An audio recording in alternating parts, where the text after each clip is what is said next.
Bien. Maral 3. Donc,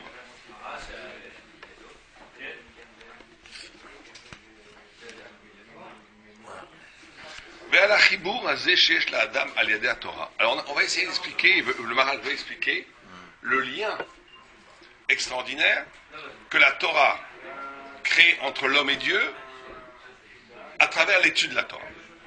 Vers la Chibour, Azeh Sheyesh la Adam al Yedei Torah. Baru Od Shehu Advekut Agamur Sheyesh la Adam Bo Yitbarach. Et ça, du côté de l'homme, c'est un collage, une fusion avec Dieu. lesquels אמרו פרק בתרא דמנחה, שיר המעלות, העומדים בבית השם בלילות. Il a écrit Shir Amalot, chant des degrés. C'est ce que je fais à la fin avant le Kaddish. Voilà, ceux qui sont debout devant la maison de Dieu dans les nuits. Amar Rabbi Yochanan, Elu Talmidei Chachamim haoskim baTorah belelot. On parle des Talmidei Chachamim qui étudient la Torah la nuit. Ma'ala alehem hakatuv, ke'elu oskim be'avoda.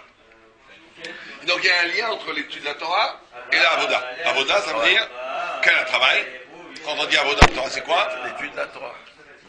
Avoda, c'est quoi? Tamikdash. Ah ouais. Les korbanot. Ah oui, bien sûr. Pourquoi? Parce que les korbanot faisaient, le Beth Amikdash faisait deux mouvements. Un mouvement de bas en haut, un mouvement de haut en bas.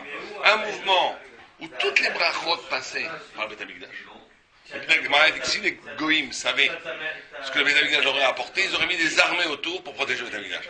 Parce que la bracha, elle passait par le Beth Amikdash. Et elle se répandait après dans tout le monde. C'est pour ça qu'on dit que les fruits n'ont pas le même goût depuis que le Beth Amikdash est détruit. C'est-à-dire qu'il y a dans le Beth Amikdash capté les étincelles divines, l'afflux du vin, et après il répandait cet afflux divin dans le monde, et il donnait la bracha dans toutes choses. Et donc quand on a détruit le Beth Amikdash, on n'a pas simplement détruit un lieu saint, on a détruit une façon dont le monde se présente. On a détruit la qualité du goût des fruits, on a détruit l'harmonie, on a détruit des milliers de choses. Au point où même les goïms ont été affectés. Les goïms eux-mêmes ont été affectés par la destruction du Bien sûr, ils ne se sont pas rendus compte. C'était la bracha. Exactement, la bracha pour tout le monde. Il y avait un autre mouvement qui est un mouvement où vers le bas, vers le haut, ça veut dire que où, à partir de... On réparait le monde en lui donnant sa place. Le corps, la viande montait au ciel, il y avait le minéral avec le vin et l'eau qu'on jetait sur l'autel. Il y avait le végétal avec les ménachot. Les ménachot, ça veut dire les pains qu'on offrait à l'autel. Et il y avait l'animal avec les corbanotes, avec tous les sacrifices. Et il y avait l'humain même avec le chant des télim, le chant des lévim. Donc il y avait tout ce qui était vers le bas remontait vers le haut. Il y avait un double mouvement. Toute la bracha de Dieu descendait sur terre à travers le Beth Amikdash et bénissait tout ce que le Beth Amikdash était comme un microcosme. Elle se répandait. Oui, le Beth Amikdash était un microcosme. Il y avait la mer de Shlomo comme pour la mer. Il y avait l'hôtel, le Keves comme la montagne. Il y avait tout. C'est-à-dire que l'univers entier était représenté au Beth Amikdash. Et cet univers entier qui était représenté au Beth Amikdash, il y avait un double mouvement, capter la bracha de Dieu et la dispatcher dans l'univers, et récupérer l'univers pour lui donner la forme parfaite, réparée, rédimée, mais tout calme, ça s'appelle, pour la restituer à Dieu. C'est un double mouvement. Or, si la Torah, elle est comparée au Avoda, c'est pour dire que la Torah, elle fait aussi ces deux choses. Ceux qui étudient la Torah passent par lui toutes les brachot de la terre. Au moment où vous étudiez, sans s'en rendre compte, au moment où on étudie sans s'en rendre compte, on est un canal. À ce moment-là, la bracha, elle passe par nous. La bracha, elle ne peut pas passer autre part. C'est-à-dire qu'imaginez que tout le monde arrête d'étudier maintenant dans le monde détruit à la Macom. Et là qui dit, c'est pour ça que Dieu a créé le monde avec des jours et qui fait toujours jour et nuit quelque part. Pour qu'il n'y ait pas un moment donné où tout le monde dort, le monde serait détruit. Ah bah oui, parce que... Il faut, exemple, même qu'à l'époque, avant l'Amérique, tu allais en Babylone, en Babel, ou à Normandie, où il y avait des Juifs, il y avait toujours, à un moment donné, un relais, un relais journalier. Entre ceux qui se levaient à Netz et ceux qui priaient tard, qui étudiaient tard. Donc la bracha, elle passe par l'étude. L'étude, c'est un canal qui capte toutes les brachot et qui dispatche. Quand vous étudiez la Torah, vous sans s'en rendre compte, vous êtes en train d'amener la bracha aux Africains. C'est grâce à vous. Et alors, tout Israël se concentre en Israël elle-même. Il y a que des études en Israël seulement. soit détournant. C'est pour ça qu'il faut que tant qu'il n'y a pas le Beth Amikdash, c'est dangereux d'aller tous en Israël. Parce que le Beth Amikdash, la Torah, le Beth Amikdash, il faisait les 3 corbanotes le matin, le soir, et pour ça, il faut que le Beth Amikdash, il y en a qui disent al Pikabala, il ne faut pas tous aller en Israël, non, ce serait dangereux. Il faut le Beth Amikdash. Tant qu'il n'y a pas le Beth Amikdash, il faut qu'on aille capter la bracha dans le monde entier. Bon, en tous les cas, il y a ces 2 mouvements, capter la bracha et restituer le monde tel qu'il doit être. La Torah, il y a 2 mouvements à la Torah. 1, on a dit capter la bracha, mais 2, c'est aussi de reformuler le monde tel qu'il doit être. C'est très important ça. Quand on étudie la Torah, on fait une comparaison entre l'étude de la Torah et le temple. On dit que ceux qui étudient la Torah la nuit, c'est comme s'ils se faisaient dans la Avoda. Il y a un lien entre la Avoda, c'est-à-dire le temple, et la Torah. On a dit que le temple, il avait 2 fonctions, enfin 2 dimensions, un de bas en haut, un de haut en bas. Un de haut en bas, toutes les brachot du monde passaient par le temple. Le temple était un microcosme, une sorte de petit monde, où chaque chose passait et de là, ça dispatchait dans le monde. Il y avait la mer de Shlomo, c'était toute la bénédiction de la mer, des poissons, elle passait par là. Il y avait le Keves, toutes les montagnes, la neige, le ski, passait par là. Il y avait toutes les choses, ça passait par là. Et il y avait un retour, c'est que nous, on présentait les choses telles qu'elles devaient être. Or, aujourd'hui que le temple a été détruit, qu'est-ce qui remplace ce double mouvement? C'est l'étude de la Torah. L'étude de la Torah remplace les mouvements. Et donc, l'étude de la Torah, c'est quand on étudie la Torah, on amène la bracha sur le monde. Quand on étudie, on est en train d'étudier la Torah, on est en train de sauver des gens au Niger. On amène une bracha dans le monde entier. C'est pour ça que quand les goïs vous disent, vous êtes sectaire, vous êtes particulariste. Tu sais, ils vous disent comme ça. On dit, monsieur, il n'y a pas plus universel que la Torah, dans la mesure où la Torah est toujours l'actif de l'universel. Notre universel, c'est pas qu'un plus un fond 2 pour tous. Notre universel, c'est que chaque misère que je fais, elle sauve le monde. Sans la Torah, le monde détruit. Tu dois nous baiser les mains, toi, le Nigérien. Et toi, l'Esquimau. Et toi, le Polonais. Sans la Torah, vous mourrez. Donc, si on arrêtait de tuer la Torah, le monde entier mourrait. Donc, en vérité, les goïms devraient nous déposer des cadeaux tous les matins et nous faire des chants de louanges. Sans nous, ils sont morts. Il faut leur dire ça. Sans nous, vous êtes morts. Ils vont te dire, espèce de fou. Ils vont pas accepter. Parce que le peuple israélien, il est la responsabilité du monde entier. C'est pour ça qu'à Soukot, on fait les 70 paris. Bien sûr. Ils savaient que tout dépend de nous. Donc je veux dire, c'est beaucoup plus dangereux pour nous. Pourquoi? Ils voudraient mourir? On est responsable de ce qui se passe dans le monde. Ah oui, c'est vrai. Dans la mesure où on est responsable, à tour comme tout le monde. Ah oui, c'est-à-dire c'est ta faute. Ouais, mais ça c'est vrai, ça ils le savent. Ils n'arrêtent pas de dire c'est toujours à cause des juifs, c'est à cause des juifs, c'est à cause des juifs. Pas antisémitisme seulement. Ah, mais ils sont tous comme ça. C'est très intéressant ce que vous dites, parce qu'en vérité, si on analyse l'antisémitisme, le discours de l'antisémitisme, c'est toujours de dire c'est à cause des juifs. Mais ils ont raison. Simplement, il voit que c'est à cause de la grâce, il a oublié. Ah voilà. Le à cause, il voit. C'est comme un fils qui dit à son père, c'est à cause de toi. Il t'a oublié que ton père t'a donné à manger, qu'il t'a éduqué, qu'il t'a logé pendant 20 ans. C'est à cause de toi, c'est à cause de toi. D'accord? Mais c'est pareil avec les juifs. C'est à cause de vous. C'est vrai que c'est à cause de nous. On fait de la Shonara, on détruit, on fait un tremblement de terre au Kenya. D'accord. Mais c'est aussi grâce à nous. Sans la Torah, il n'y a pas de monde. Donc il faut être équilibré. Bon. En tous les cas, étudier la Torah demande ces 2 notions. 1. Tu es le canal qui fait passer la bracha dans le monde entier. 2, tu restitues le monde tel qu'il doit être. C'est pour ça qu'une des fonctions de l'étude de la Torah, comme le temple, restituer le monde, metaken, ça s'appelle metaken, réparer le monde tel qu'il devait être, la Torah se doit d'être un discours qui élabore comment le monde doit être. Quand vous dites il ne faut pas faire du lashon hara, il faut être gentil, c'est pas de la morale. C'est une façon d'articuler comment le monde doit être, ce que le Beth Amikdash faisait. Puisque le Beth Amikdash avait ce double mouvement, recevoir les brachot et les dispatcher dans l'univers, et restituer à Dieu le monde tel qu'il doit être. La bestialité doit être un korban, le végétal devait être un mincha, l'animal devait être une nesachim, une libation, les hommes doivent chanter une teila, etc. Donc ça c'est le monde tel qu'il doit être. Donc la Torah doit avoir ces 2 niveaux. 1, accueillir la bracha, 2, restituer, articuler le monde tel qu'il doit être. Si on fait pas ces 2 choses quand on étudie la Torah, il y a un problème. D'accord? Ça c'est ce qu'il est dit ici. Amar Rabbi Yochanan, Elu Talmidei Chachamim oskim b'Torah b'Lailot. Ma'ala alehem hakaduk kielu oskim be'avoda, ce qu'on a dit. Ceux qui étudient la Torah les considère comme si ils faisaient dans le temple. Le Olam Zot al Israël. Amar Rab Gidel, Amar Rab Mizbeah Banui ou Michael Sa Agadol Omet ou Makriv Korban. Il y a un midrash qui dit que il y a au ciel, il y a une sorte d'hôtel. Et qui est le Kohen là-bas, Gadol? qui fait des corbanotes, c'est Michael, l'ange Michael, le grand ange Michael, l'archange Michael. ורבי אומר, אלו תלמידי חכמים העוסקים בהלכות העבודה, מעליהם הכתוב כאילו נבנה בית המקדש בימיהם. Là, le Rabbi Yochanan est plus restrictif. Il dit, celui qui étudie les halachot du Beit HaMikdash, la Torah considère que c'est comme s'il avait lui-même construit le Beit HaMikdash. Alors il faut s'arrêter 2 minutes. Asseyez-vous, messieurs. Alors, je reprends très rapidement pour nos deux amis qui viennent d'arriver, parce que c'est une idée que je pense très très importante. On a dit que celui qui étudie la Torah, c'est comme s'il était au Beit HaMikdash, comme s'il travaillait dans le Beit HaMikdash. Et on a dit que le travail du Beit HaMikdash était double. Le Beit HaMikdash amenait la bracha dans l'univers entier. C'est-à-dire que le Beit HaMikdash était une sorte de microcosme, de petit monde, où chaque élément du Beit HaMikdash correspondait à un élément du monde. Vous avez la mer de Shlomo, c'était par rapport à la mer, le Keves par rapport à la montagne. Vous avez tout le monde entier, l'univers entier était symbolisé dans le Beit HaMikdash. Et donc il y avait un double mouvement dans le Beit HaMikdash. Un, c'est d'accueillir la bracha, qui dispatchait dans le monde entier. Au point où si les goïms savaient ce que le Beit HaMikdash leur apportait, ils auraient mis des armées pour protéger le Beit HaMikdash. On dit que le goût des fruits n'est pas le même depuis que le Beit HaMikdash est détruit.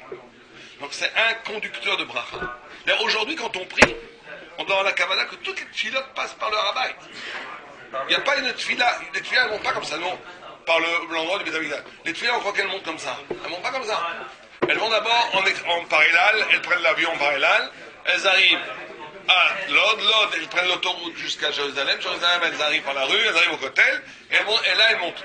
Vos prières, elles ne montent pas d'ici, il n'y a pas de prière qui est de Paris, il n'y a pas de ligne directe, Paris, paradis, ça n'existe pas. Paris, Olamaba, El Kazalva. Il y a Paris, Jérusalem, et ça monte. C'est pareil pour les âmes d'ailleurs, c'est pour ça que les gens ils veulent mourir, être enterrés à Jérusalem. Parce que les âmes, elles montent, il n'y a pas d'autoroute Paris, Olamaba, El Kazalva. Il faut arriver en Israël, les âmes font toutes des sortes de tribulations pour arriver en Israël, de là-bas elles montent dans le ciel. La voie qui m'amène au ciel, c'est Harabait. Il n'y en a pas d'autre. C'est qu'est-ce que dit Yaakov? Qu'est-ce que dit Yaakov? Enzeela, Petar, Shamaim. Il dit c'est la porte du ciel. Quand il est sur le Harabait, c'est la porte du ciel, il n'y en a pas d'autre. Donc il y a un mouvement de haut en bas, toutes les brachot, tout passe par là. Il y a un mouvement de bas en haut. Bas en haut, c'est quoi? C'est que tout le monde tel qu'il doit être restitué au Beit HaMikdash. L'animalité dans la posture telle qu'elle doit être. Le minéral par les libations telle qu'elle doit être. Le végétal par les ménachot. L'homme par le chant. C'est le monde metouka, le monde restitué. Or, donc, si on compare le Beit HaMikdash avec l'étude de la Torah, c'est que dans les deux, l'étude de la Torah doit être capable de reconstituer les deux dimensions. Une Torah qui amène toutes les brachot. La Torah protège le monde. Mamash, la Torah protège le monde. Et deux, reste que le monde, la Torah, n'est pas une Torah simplement théorique, mais une Torah qui articule, qui dit comment le monde doit être. Donc quand on étudie, ça ne suffit pas de juste étudier. Il faut qu'on soit capable de produire des concepts, comment le monde doit être. Restituer le monde, mais tout cas. La Torah, c'est un tikkun. Très bien. Maintenant, on a une discussion. Qu'est-ce que c'est ce Shiramalot? Un dit que c'est les Talmidei Chacham qui étudient, un qui dit Rabbi Yochanan, ceux qui étudient Dafka, les halachot de Korbanot. C'est comme si tu avais construit Amaresh Lakish. Ma dertiv zot haTorah leola lemincha, kol haosek baTorah keilu ikriv ola umincha. Tout ce qui étudie la Torah, c'est comme s'il avait fait un sacrifice.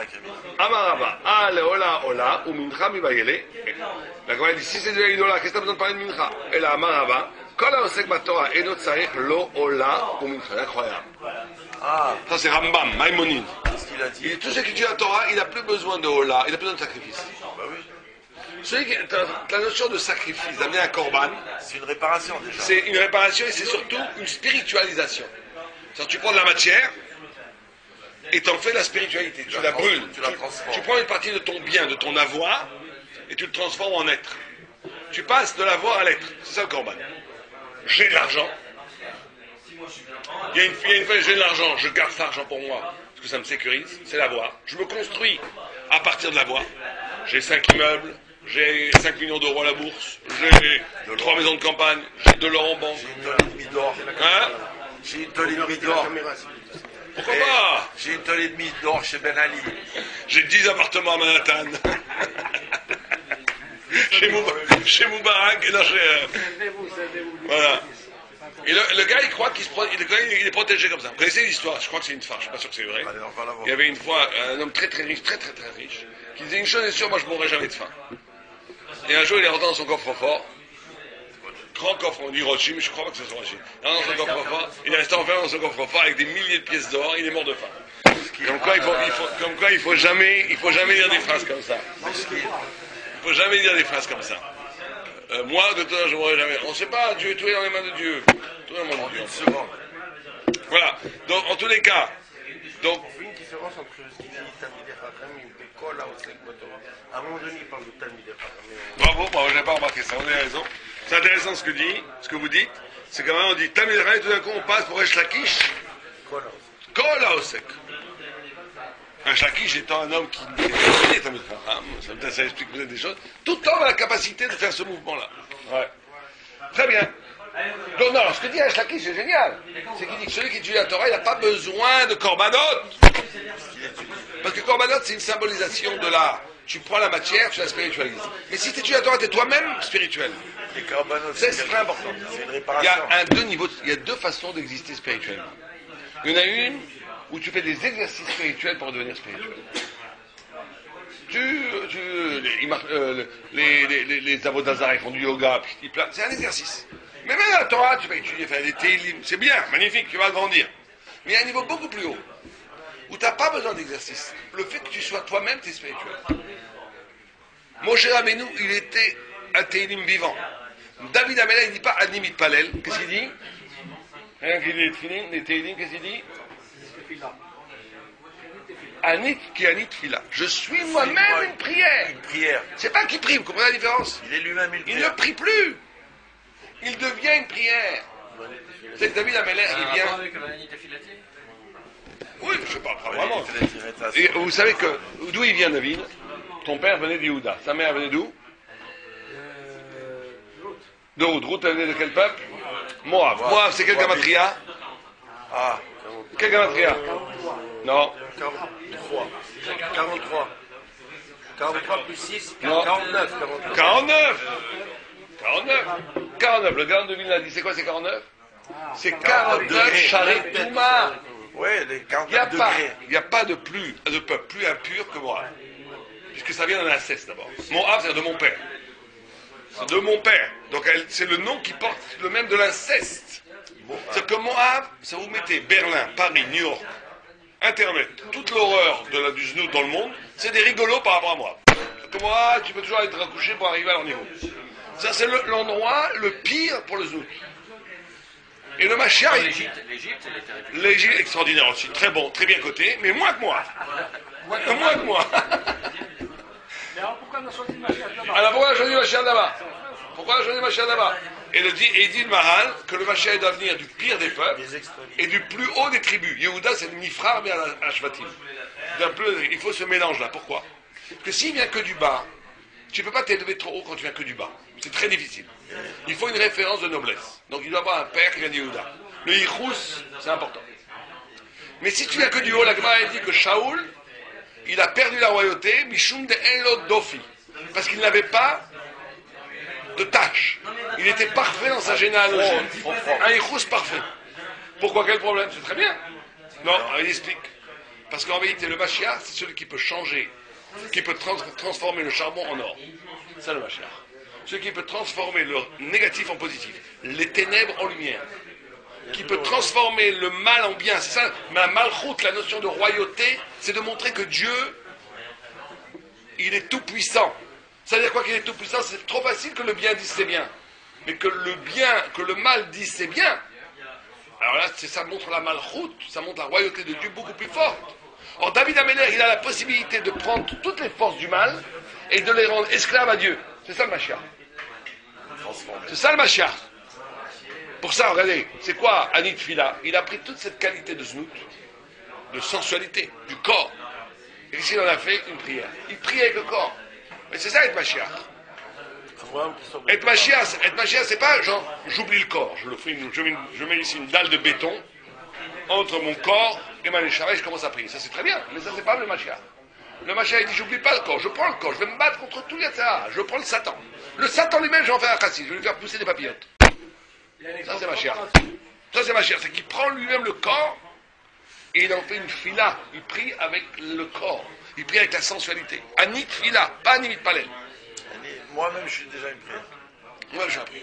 Ouais, vous voulez dire quoi? Un exemple concret. Ouais. C'est exécuté dans ce sens-là.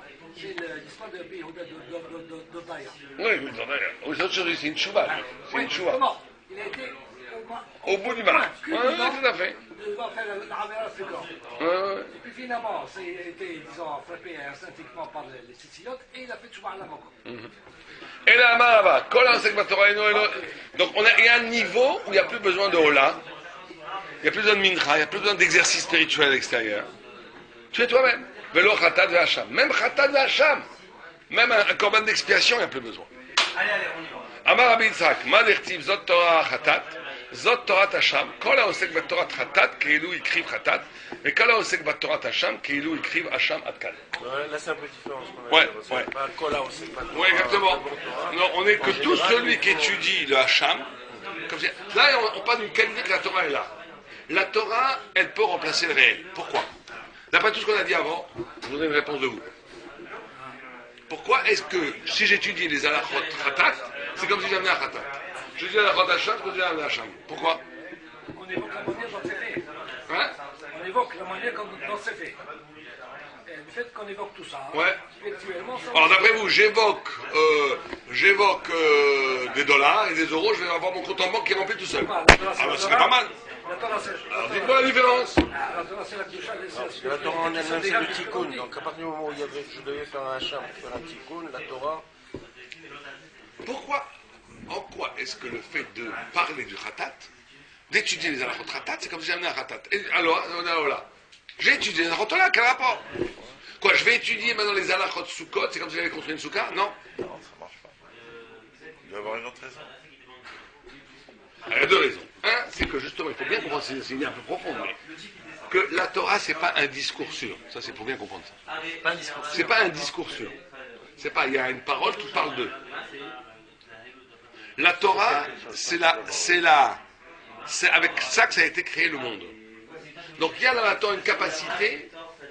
Tous les autres discours sont des discours qui sont après les choses. Vous avez la matière, et la parole est là pour commenter la matière. Une parole qui est là pour commenter la matière, elle ne peut pas créer de la matière. Elle est là que comme résultat de la matière. Mais la parole de la Torah, ce n'est pas une parole qui parle de la matière. C'est une parole qui a créé la matière. Donc elle est plus originelle que la matière. Donc quand vous êtes dans la vraie Torah, vous êtes à la possibilité de créer la matière elle-même. C'est pour ça que les grands sadikim, ils peuvent faire des miracles d'ailleurs. Parce qu'ils sont liés à l'origine. Ouais, le golem de Vila et d'autres. Et le Maral de Paris, par exemple, qui a fait le golem. Donc tu peux créer... Non, c'est le Maral. Tu peux créer la matière. Ça veut dire que c'est une parole qui est liée à l'essence de la chose. Donc elle peut remplacer la chose. Il parlait au départ du chibou. Le chibou se fait à travers la Torah. Tout à fait. Ça, c'est une chose. Deux, c'est que toute la notion du korban, c'est l'éveiller la conscience. Le Rambam, il dit que quand tu voyais la bête, il fallait qu'il voie de loin, qu'on lui faisait la shrita. Il devait penser que c'est à lui qu'on faisait la shrita. Et donc c'était un éveil de la conscience. Or, l'éveil de la conscience, ça peut se faire par l'étude de la Torah aussi. L'étude de la Torah a la possibilité de t'éveiller à cette conscience aussi fortement que l'acte. En gros, l'idée, c'est que l'étude de la Torah n'est pas un discours intellectuel sur des choses, mais qui est l'éruption de la chose elle-même en son essence. En son essence. La Torah n'est pas un discours sur la vérité, elle est l'apparition de la vérité elle-même. Ça, c'est très important. D'accord, on y va. On continue. Oh. Viens, Lichol. Lama Belailot Dafka. Oh, j'adore le Maral. Le Maral, il pose toujours la question incongrue que nous, chaque fois qu'on lit, on n'y fait pas attention. Et lui, il sonne dessus 2 minutes. Stop. Arrêtez-vous là. Pourquoi Belailot Dafka? Pourquoi la nuit? Non, Belailot. Pourquoi il écrit Belailot? Shira Malot, on me dit, mais Hachem Balailot. Il faut venir au Betamias que la nuit. Alors on va tous voir à la plage et la nuit on va étudier, d'accord? C'est une prédisposition pour avoir tous les Oh, alors il pose la question. C'est pas parce que c'est pendant la nuit que les contrats Tatouma elles sont les plus présentes. Alors dans la mystique, pourquoi pas? Il y en a qui disent que parce que la nuit, il n'y a plus de travail. Les choses très pachtoutes. Les gens travaillaient en journée, il fallait bien manger, et la nuit ils étudiaient parce que les gens, c'est pas, ils avaient un rythme biologique pas du tout comme. Ils se levaient au net. Dans la Gemara, on voit que tout le monde, ça n'existait pas les gens qui faisaient la grasse matinée. Il n'y a que les rois. Les rois, c'est pour ça qu'on peut faire le chômage jusqu'à la 3e heure. Il n'y a que les rois qui faisaient la grasse matinée. On est tous des rois aujourd'hui. Mais avant, tout le monde se levait avant le soleil. Ils faisaient la prière, ils allaient travailler. Et quand ils arrêtaient de travailler, à la tombée au coucher du soleil. Et donc en hiver, c'était à 5 heures. Il en restait encore 5 heures de droit, et là, ils étudient. Les rois, c'était 3 heures, la grâce matinée, c'est pas 3 heures après, ouais, aujourd'hui, celui qui se lève avant Shpaïza, c'est un homme. Il y a un gars qui a voulu me faire un pile-poule et dit aujourd'hui, la plupart des rois, qui sont les gens riches, ils se lèvent à midi. Donc on peut faire on peut faire Shpaïza jusqu'à midi. Je dis non, la Gemara a déjà décidé. D'accord. Oh, B'Yeshvishol, Lama Beleilot Dafka. Pourquoi la nuit Dafka? Afka Leila Muyuchal le Torah. Même si la Torah, la nuit, c'est quelque chose qui est propre à la Torah. Mais comme Ayom Muyuchal les Korban. Mais quand on parle d'une équivalence entre la Torah et les Korban, or les Korban, vous n'avez pas fait un Korban la nuit. Korban, c'est que le jour. le jour, ouais. Le soir, on faisait Ekter Halavim. C'est ce qui restait des graisses, on les brûlait la nuit. Mais le principal des corbanotes, c'était le matin et le matin et l'après-midi, jamais la nuit. Celui qui fait une shrita la nuit, c'est pas soul. Celui qui fait un korban la nuit, il est pas soul. Shritat laïla, korban laïla, pas soul, les gars. D'accord? J'arrive un korban laïla, au pirou, c'est כמו שפירשנו למעלה. כי עיקר זמן התורה הוא הלילה. כי עיקר העולם הוא הווייתו הוא ביום, ובלילה אין הוויות העולם הזה נחשב בלתי נמצא. כי הלילה הוא חשור לקר לא נקרא מציאות כלל. Ça, il revient toujours sur cette idée. Il dit la journée est une journée de la présence des règles du monde. Or, la Torah est au-delà du monde. Or, la nuit est le meilleur moment pour étudier la Torah parce que la nuit, le monde, c'est la nuit. Il perd de sa prégnance. Aujourd'hui, on vit dans une civilisation qui a rendu la nuit jour. C'est pour ça qu'on est très, très, très faible en Torah, ça vient aussi de ça. On a oublié ce que c'est une nuit noire, silencieuse, aucun bruit, tout le monde dort. Aujourd'hui, il y a du bruit, il y a de la lumière partout, ça nous a rendu ma boule. On n'a plus cette notion de l'absence du monde, d'un recueillement, d'un retour à l'essentiel des choses. La nuit a été colonisée par le jour de la civilisation des sables. Fini, il n'y a plus de nuit. Il faut aller à la campagne, en Bretagne, dans une île déserte pour retrouver ce que c'est la nuit. Et encore, tu vas voir au fond de la lumière dans l'horizon, il y a toujours une présence de quelque chose, des ondes. C'est terrible. Même chez nous, hein, les voyants, les trucs qui sont allumés. Ouais. Aujourd'hui, il n'y a peu de nuit. Tu as la lumière tout le temps. Tout est éclairé. C'est une catastrophe spirituelle. Il faut aller dans le désert, au Sinaï. Ou dans le Negev, vous avez là des vraies nuits. Je pense qu'en France aussi, vous avez sûrement dans des... Bon, on trouve la nuit. Peut-être en faisant du bateau, la voile. Tu t'en vas là où tu vois plus au-dessus de côte, en plein océan, là, tu as une vraie nuit. Ça, c'est Non, moi je l'ai fait souvent, c'est génial. Aucun risque. La lumière en mer, Très souvent. Umitam ze amrou. Après le ski, on va faire aussi un séjour dans la voile. Je vois que je vous ai. ça, je voudrais. Je vois qu'ici, il faut tout refaire. Hein. Ah ouais, ça. Ok, Umitam ze amrou. Lo ivra laila ela le shinta. C'est pour ça qu'il y a écrit que la nuit n'a été créée que pour étudier la Torah. Thomas.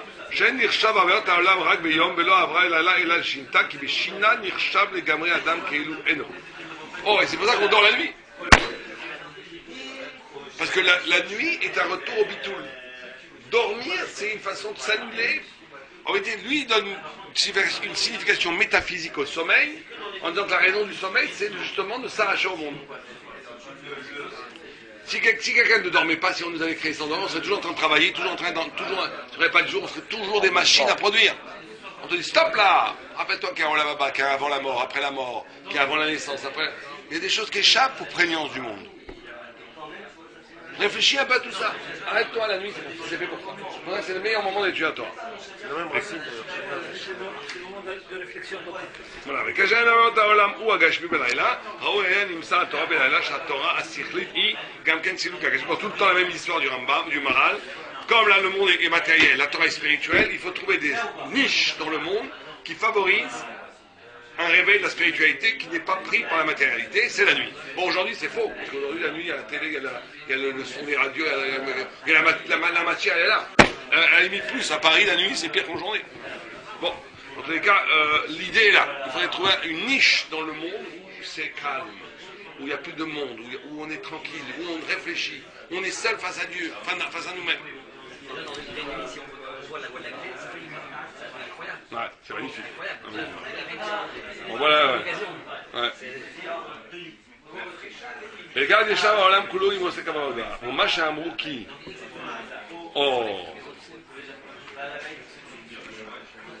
et il dit ici, le Kasher Mevi Eldoron, Adam העוסק בתורה השכלית בלילה, שאז... Regardez comment il dit en quoi c'est lié à la Voda, c'est génial.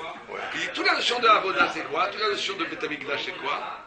C'est, on avait dit, de passer de l'avoir à l'être. De donner ce que tu as pour être. Or la nuit, quand tu étudies la Torah, c'est ce qui se passe. Tu fais disparaître le corps pour devenir spirituel. C'est exactement le même mouvement de spiritualisation qu'il y a dans le Korban. C'est ça le rapport entre la Torah et le Korban, le Avoda.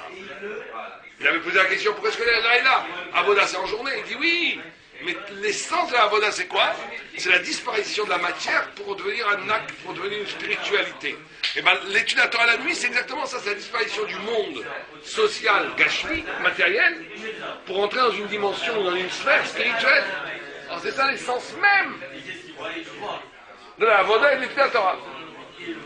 ולכן ישב העולם כולו הוא עוסק בעבודה. מה שאמרו כי תלמיד חכם העוסקים בהלכות עבודה מעלה עליהם, כי כאשר עוסקים בעצם העבודה ואין עבודה בלי מקדש או בלי קורבן, לכך נחשב זה כאילו בית המקדש בנוי ומקריב עליו קורבן אשר הוא עוסק בעבודה. Et il dit aussi que quand on lit la Torah, c'est comme si on redonnait une pertinence au Beth Amikdash. Parce que c'est comme si on reconstruisait le Beth Amikdash, parce que c'est comme si on le fait exister. On le fait exister dans notre cœur, dans le spirit, dans la vie, mais on le fait exister. Très bien, messieurs. À demain. À demain. N'oubliez pas de vous inscrire pour le ski, ceux qui veulent aller au ski. Vous venez au ski? Vous venez au ski ou pas? Oh, ouais, ça. Vous venez pas au ski, vous?